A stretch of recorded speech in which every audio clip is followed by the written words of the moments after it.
Okay, so far in part one of the review of the Primeweld Mig160Ts, we went over the whole machine. We talked about the connections, we talked about the knobs, we talked about how to load your wire. Then in part two, we did the flux core operation. So today we're going to do the MIG operation. That's using solid wire MIG with C25 or MIG mix gas.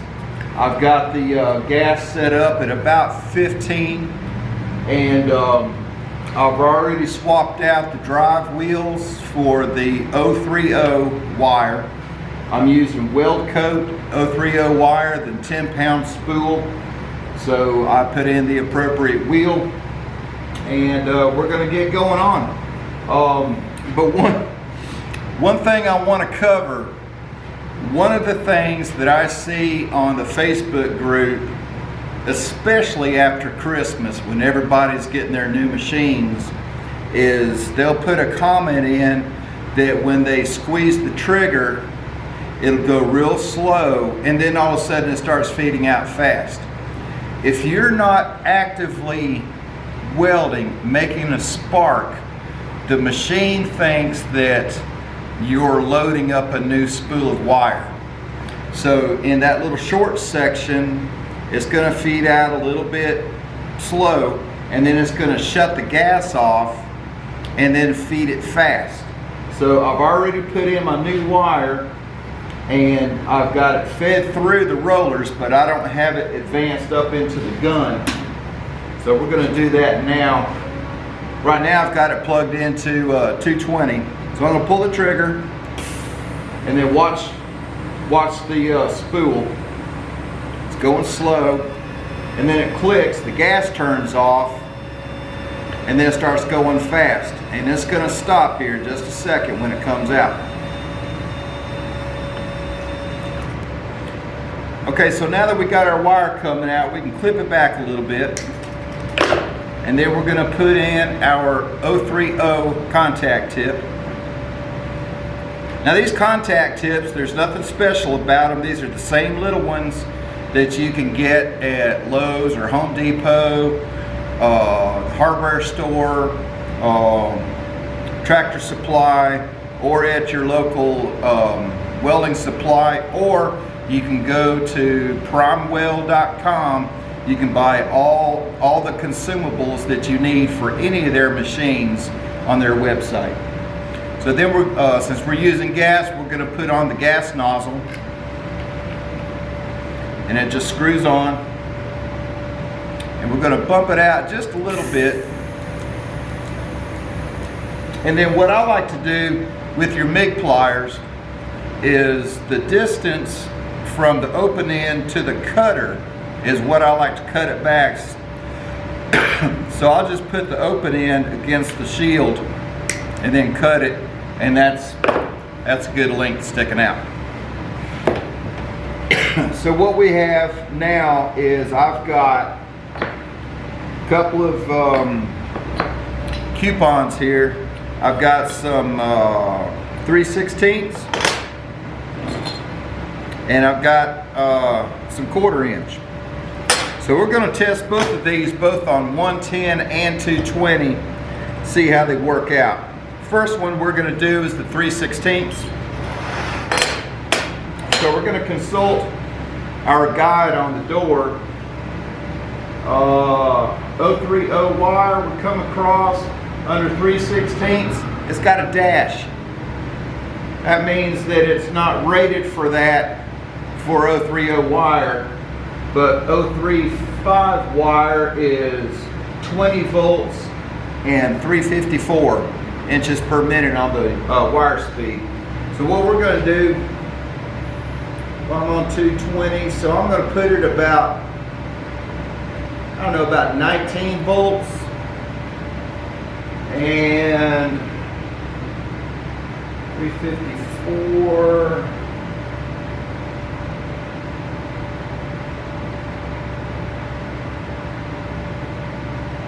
I'll try it around 325 inches per minute. we're going to see how that works out. So I've got two clean pieces of steel. This is 3/16. We're just going to make a T-joint. And let me get my gloves on.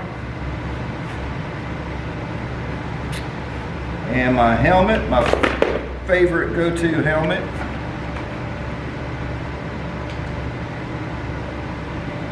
Alright, we're going to close this.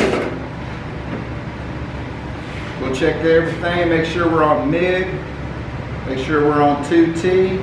Aha! This is why you always check your machine before you start. It still has the electrode negative for if we were doing flux core. So all we got to do, unplug your ground cable, unplug this little whip out of the negative, put it in the positive, turn it till it locks. Now your ground cable or your ground clamp can go into the negative side. Alright, so we're doing MIG, we have electrode positive, we got our gas on about 15, and we're ready to go. That's why you always check your machine before you start, because it may have been set up differently from yesterday, or somebody could have used it, you know, while you were away, whatever. Alright, so I'm just going to tack this up real fast.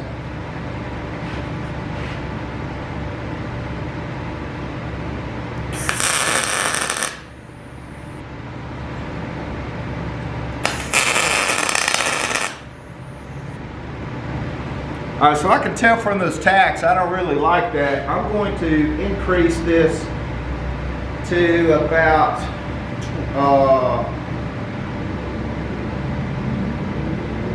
I don't know, about 20 and around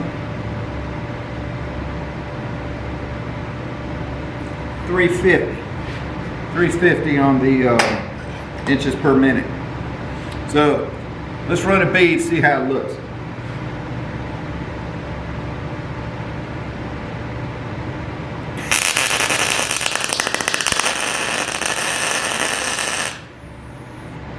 Okay, I don't like that sputter, so we're going to crank it up some more. All right.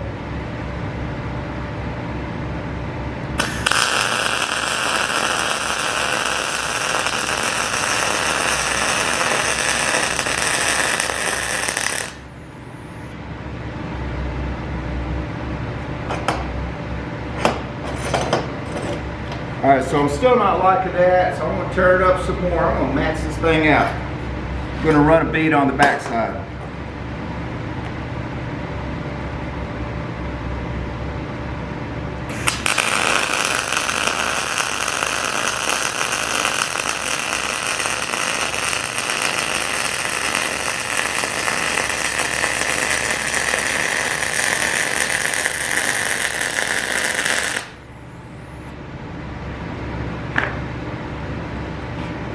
Alright, that looks a lot better. That sounded a lot better too. Alright, we're going to set that aside, let it cool a little bit. Alright, so now we're going to do some 3/16. And again, just a T-joint.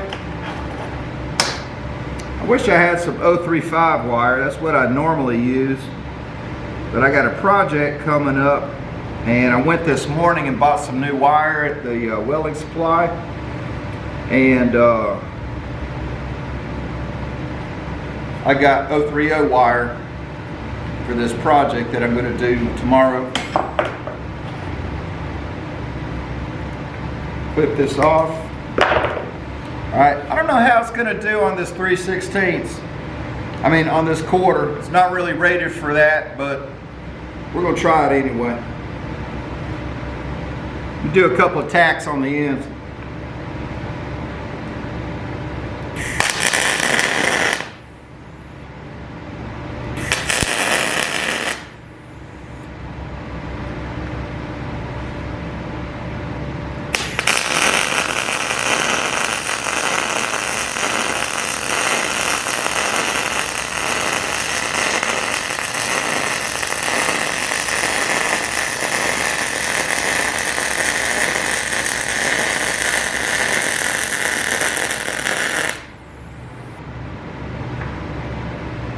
That looks pretty good. So let me get these cleaned up, and I'll be right back with you. One little tip that I learned about a year ago is if you take your soapstone pencil and rub it on the weld before you wire wheel it with your grinder, kind of polishes it up, makes it look a little better. So let me show you what these look like. Okay, this is the first one that we did. This was 3/16 material. There's the weld. Hopefully it's focusing on this. Not bad at all. Let me show you the side profile. You can see on that tack and on the weld that it digs in pretty well. And that's on 3/16, which is not even on the chart. That's a good looking weld. I'm really impressed with that. This is the other one. This is the 1/4 inch.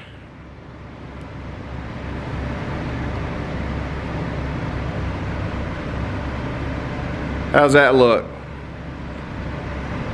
That looks pretty good.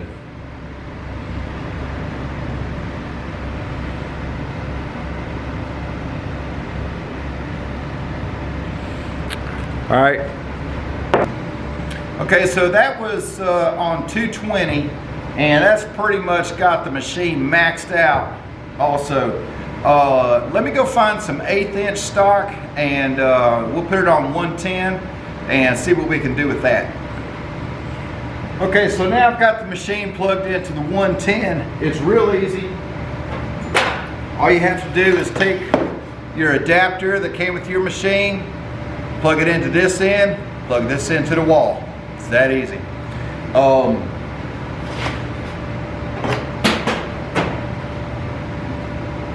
I went ahead and tacked this piece up, and while I was tacking it, I threw a breaker.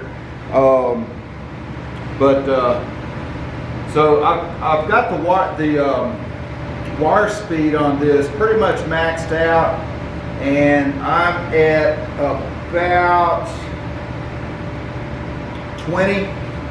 And one thing I want to tell you about the guide inside the door, that's not set in stone. That's a suggested starting point.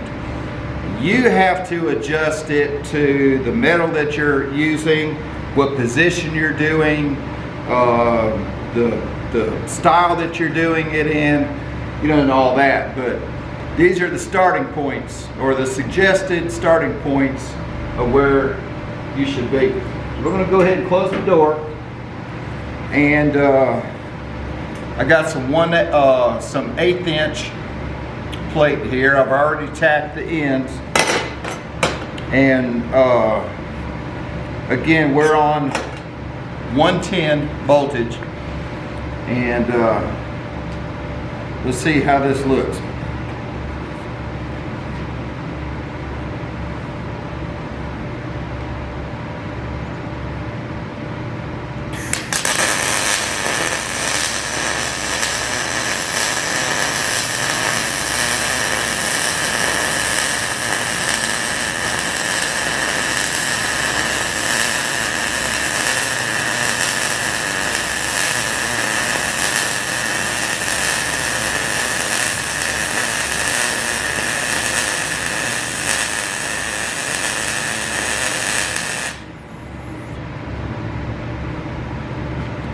Alright,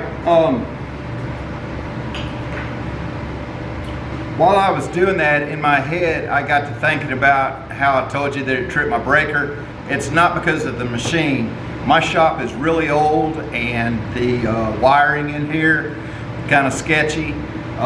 That's why I tripped the breaker. And I tripped the breaker on a lot of things, not just a welding machine. So, you know, don't think that you're going to trip your breaker at home all the time. But let me get this cleaned up real fast.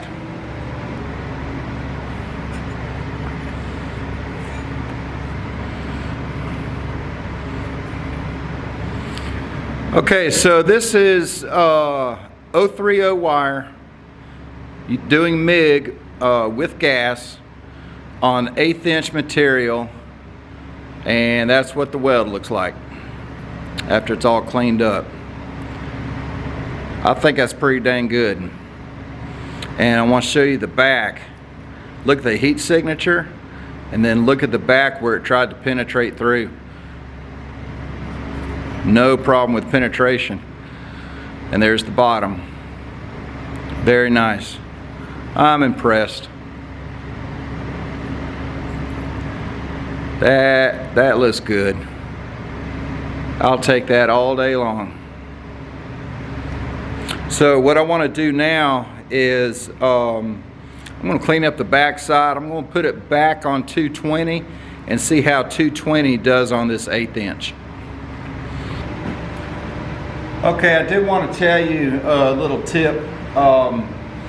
When you're swapping out from 110 or 220 or whatever, or when you're just plugging it in, make sure the machine's off, because it does auto sense what your voltage is in and out, and you don't want to ruin any of that by plugging it into 220 from 110 while the machine is already switched on. Obviously when you unplug it, the machine will be off, but you know, go ahead and plug it in and then hit the switch to turn it on. Just make sure nothing happens. Alright, so let me put my gloves on. We're back on 220. Let's see what the chart says.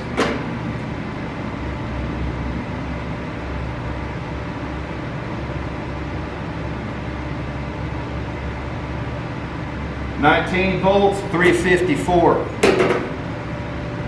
Alright, so we're on 220. We're going to go to the red ring. 19 volts, 354, about right there. I'm just going to hit one end real fast and see if I like that setting, see if I need to change it up any.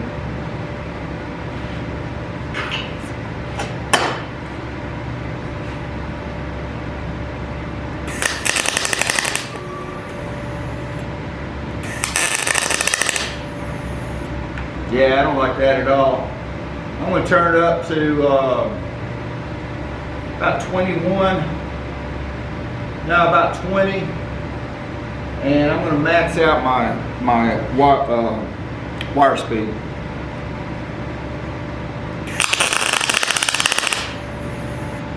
I don't like that either. So we're going to go all the way up to about 21 and a half.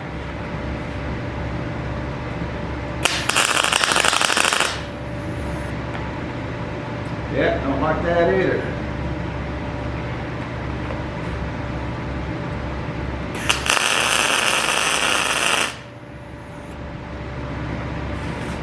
All right, so remember I said that was just a suggestion.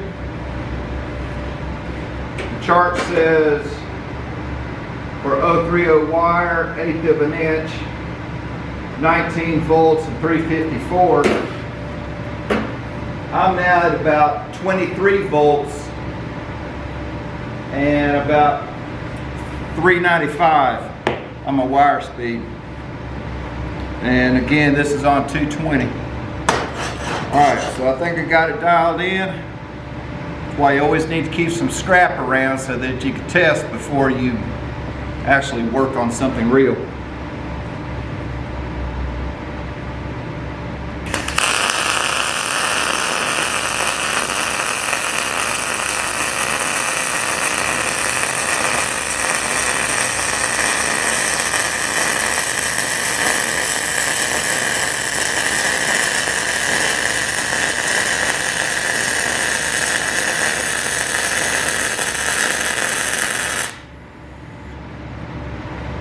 Wow, that looks good. So one thing I've noticed from this MIG and from the flux core is this machine tends to burn a little bit hotter than, or a little bit less than what the chart says. So the chart on this 1/8 inch said 19 volts. I'm up to 23 volts. Let me get this cleaned up and show it to you. Okay, this right here is where I was doing my tests. Obviously that looks bad, but this is what I finally wound up with, and that's a good looking weld.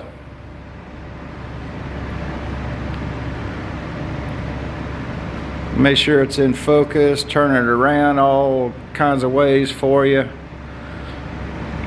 That's a good looking weld. And again, on the back side, we get this.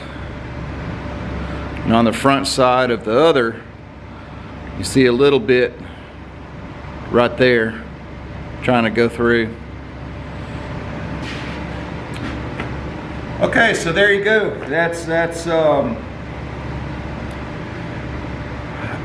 MIG operation on the Primeweld Mig160Ts.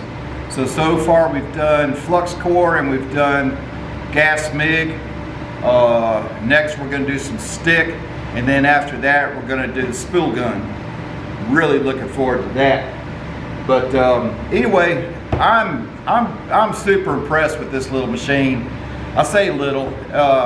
It's compact in size, which is going to make it really good for location work, especially with that flux core. Man, that flux core is the bomb. It was something. So the MIG function on here ain't slouching either. This could probably keep up with my MTS 200, which I just absolutely love. If you're looking for a big machine, the MTS 200 is a great machine that's got some really good built-in features.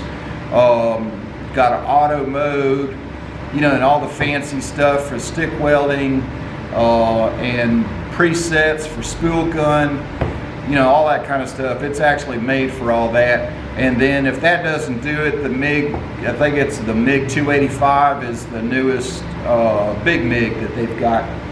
But anyway, thanks for watching. Make sure you subscribe, hit that little notification bell so that you know when I put these other two videos on. And I really appreciate y'all watching.